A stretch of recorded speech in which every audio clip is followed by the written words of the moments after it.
seilas-ilasnya orang, Pak. Ya kan? Nabi Ibrahim itu bertahun-tahun, berpuluh-puluh tahun kakek tua pengen anak. Kira-kira nih, ketika Nabi Ibrahim punya anak, perhatiannya akan pecah nggak? Akan fokus ke siapa? Pasti fokus ke anak. Sarah pasti akan merasa dan Allah paham tuh. Makanya Allah perintahkannya harus dipisahin nih. Ya kalau bisa, jangan satu pondok tiga nyawa, pisahin. Kalau mau kawin lagi, jangan satu rumah, pisahin. Ya Luman, aku juga Luman. Semoga nih kalau ada bencana gitu kan. Nah, singkat cerita, akhirnya Siti Hajar dibawa ke jalan kaki, Pak, dari Palestina ke Mekah. Dulu sebutnya belum Mekah, ya. Disebutnya bukan Mekah. Di sini disebutkan Al-Quran, ya Rab, aku tinggalkan sebagian keturunanku di sebuah lembah yang kering, yang ada pohon. Kira-kira kalau di sebuah tempat nggak ada pohon, tandus, ada air kan? Aku tempatkan keturunanku di sini di samping Baitul Haram, di samping rumahmu yang mulia, karena di situ sudah ada Ka'bah, Pak. Cuma sudah hancur. Ka'bah siapa yang bikin? Hah? Orang yang bilang Ka'bah dibikin oleh Ibrahim, salah. Ka'bah itu dibuat oleh Allah Subhanahu wa Ta'ala. Allah langsung yang bikin. Karena jelas ayatnya, Inna awal baiti wudi'a lin-nasi. Sesungguhnya rumah yang pertama kali wudi'a, ini menggunakan air mandi majhul. Rumah yang pertama kali dibikinin, lihat bahasanya, dibikinin buat manusia apa? Ka'bah. Jadi Ka'bah itu Allah yang bikin untuk manusia bertawaf. Kita nggak cerita masalah Ka'bah, pengintaan ada dan sebagainya. Akhirnya singkat cerita Ka'bah ini hancur ketika pada zaman Nabi Nuh.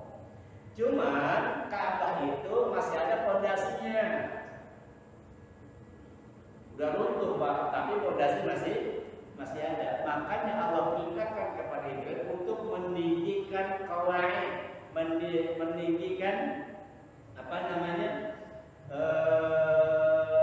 Fondasi. Jadi sudah ada fondasinya, cuma karena sudah runtuh, akhirnya ditinggiin. Nah, Nabi Ismail saat itu masih kecil, ya usia sekitar 4 tahun, 3-4 tahun. Itu luar biasa Nabi Ibrahim, Pak. Nabi Ibrahim itu walaupun Siti Hajar ditinggalkan di Mekah seorang diri bersama anaknya Ismail kecil, tapi selalu dikunjungi, Pak. Jarak tuh dari Palestina ke Mekah, dari Palestina ke Mekah. Kalau sekarang kalau kita ukur pakai pesawat aja kurang lebih sekitar 3 jam. Dari Palestina ke Mekah, Arab itu sekitar 3 jam naik pesawat. Dan zaman dulu pesawat belum ada, mobil belum ada.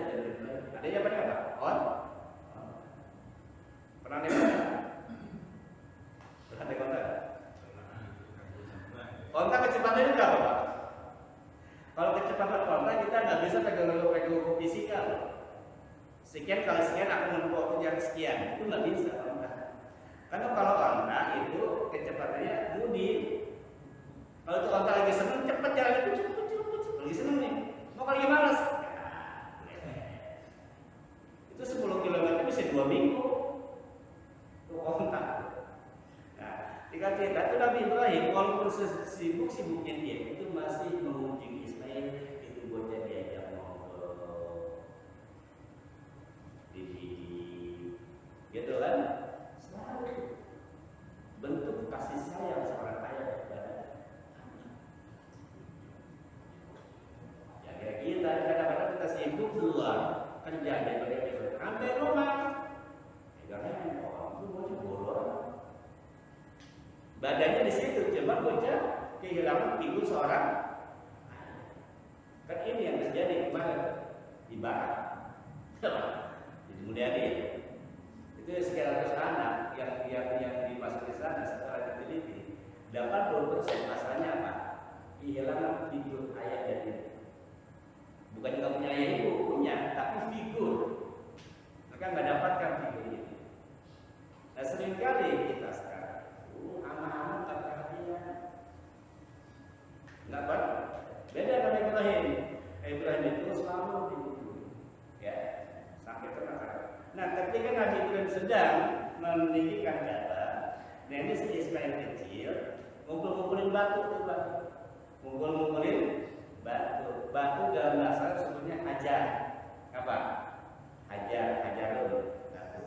Nah, batunya sudah tersusun rapi, disebutnya hijab. Makanya kalau Bapak ke Ka'bah itu di samping Ka'bah ada bangunan setengah lingkaran, itu namanya hijab Ismail. Nah dulu Nabi Ismail itu nyusun batu. Sebutnya hijab Ismail, batu yang nyusun oleh Nabi Ismail itu masih ada. Dan hijab Ismail itu bagian dari Ka'bah. Bapak dari Ka'bah itu kalender. Nah orang yang sholat dengan hijab Ismail itu sama dengan sholat dalam Ka'bah. Nah singkat cerita, ketika sudah agak besar, turun perintah Nabi Ibrahim untuk menyembelihnya. Pertanyaannya, kenapa turun perintah itu? Dulu, ketika Nabi Ibrahim belum punya anak, itu masih dalam Sarah, minta awal mereka, ya kan? Karena Nabi Ibrahim kenal dengan orang yang sangat dermawan. Tak kami masuk kami mau dibagi-bagi, selalu kalau makan itu ngundang orang. Akhirnya buat omongan, jangankan kambing, gua kalau punya anak gitu ngomong apa? Tuh, gitu bahasa. Kan kita gitu ya, kita kalau susah nih, kalau belum punya, jangankan ke masjid, kalau punya masjid kalau pas kesampaian, wah jangankan cuma 10 kayak dulu. Kalau punya duit kan nyumbang zakat ya mesti orang. Lagi belum punya. Begitu datang duit, beda. Ada nggak dulu? Coba ingat nih. Ketika mau ada yang duit, apa belum mau semuanya atau belum nyumbang zakat dulu gitu. Mau ada rezeki nih. Itu sebenarnya ketika dia ngomong itu nanti jatuhnya. Misalnya, saya kalau rumah saya 100 yang umroh, bisa. Itu sebenarnya lancar, janji pada Allah. Allah buktiin, dibikin laku tuh rumah, benar. Akhirnya apa? Begitu rumah laku, dulu dah ini Innova udah itu lagi janji. Itu kan. Nah Nabi Ibrahim itu ketika belum punya anak ngomong begitu. Allah buktiin dikasih anak Nabi Ismail. Nah sebelum itu juga dalam sebuah riwayat disebutkan Nabi Ibrahim itu pernah dibawa ke alam mereka. Ya kita harus pakai logika. Di situ ditanya, ya Ibrahim, bagaimana pandanganmu terhadap manusia yang membuat maksiat, yang zalim, yang suka membunuh, suka merampok, luar biasa maksiatnya. Apa yang pantas buat mereka? Apa kata Ibrahim? Bunuh aja ya kau, habisin. Bahasa kita gitu. Habisin, jangan kasih ampun. Bunuh aja. Nah, akhirnya ini kata Allah, dua orang. Nah, sehingga ketika turun perintah apa namanya menyembelih anak itu, Allah ingin membuktikan. Nih, begini rasanya, membunuh orang itu manusia, gua kasih makan, gua kasih rezeki, enak-enak. Emang gampang gitu. Tujuannya itu sebenarnya salah satu. Lihat ketika kita berbicara, ketika berbicara dikit-dikit dulu. Seenak aja kita suruh mati padahal. Nah singkat cerita, ketika Nabi Ibrahim sedang tidur, Ibrahim mimpi turun perintah menyembelih Ismail. Malam